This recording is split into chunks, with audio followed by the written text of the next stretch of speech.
Welcome to Tiny Pep Talks for Step-Parents, a short weekly podcast with new episodes every Sunday. For today's pep talk, frogs in boiling water. A high-conflict ex can turn step-family life into a nightmare. How can step-parents keep from getting cooked ourselves? One of the questions I get asked a lot is how Dan and I made it through.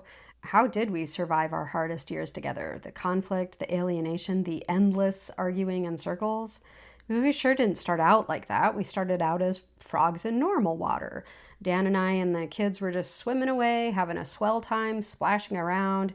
Sure, there was a learning curve, but we were figuring shit out and finding our way. Then, degree by degree, the heat turned up. Such teensy, increasingly uncomfortable adjustments spread out over so many long weeks and months and years, we didn't even notice. I can't tell you at what point the occasional angry phone calls from Dan's ex became near daily blowout events. I can't look at a calendar and say, yep, right here is the day I realized I was completely in over my head with all this step-parenting stuff. I can't tell you precisely when we transitioned from perfectly lovely swimming temperatures to scalding, burn all your skin off frog boiling temperatures.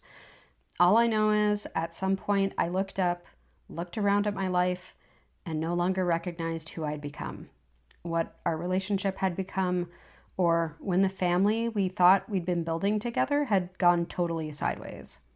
Not that there weren't some red flags along the way, mind you.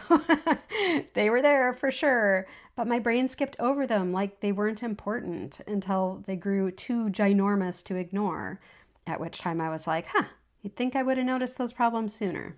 But the impact of high conflict isn't immediately apparent, especially because we're so determined to minimize its impact, telling ourselves the flags aren't that red, the water's not that hot, or maybe it's just temporarily hot and we'll be back to normal swimming temps again next week or next month or next year.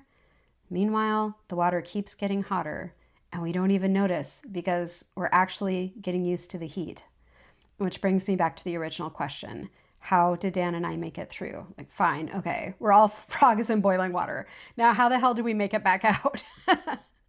The answer is this: the same way we got in, degree by degree, bit by bit, baby step by baby step.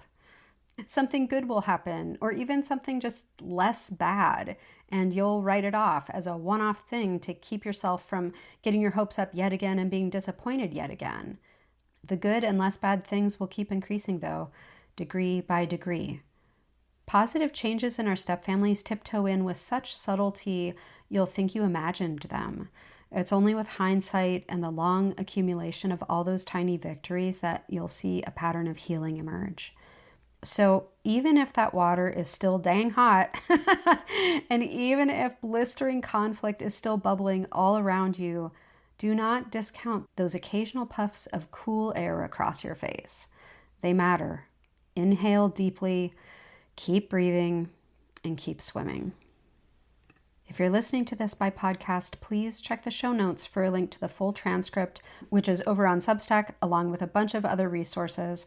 The ones I linked in this episode are blended family red flags and how to recognize them, how to survive step-parenting stress, the secret blending recipe, even when there's high conflict, and co-parenting with a narcissist.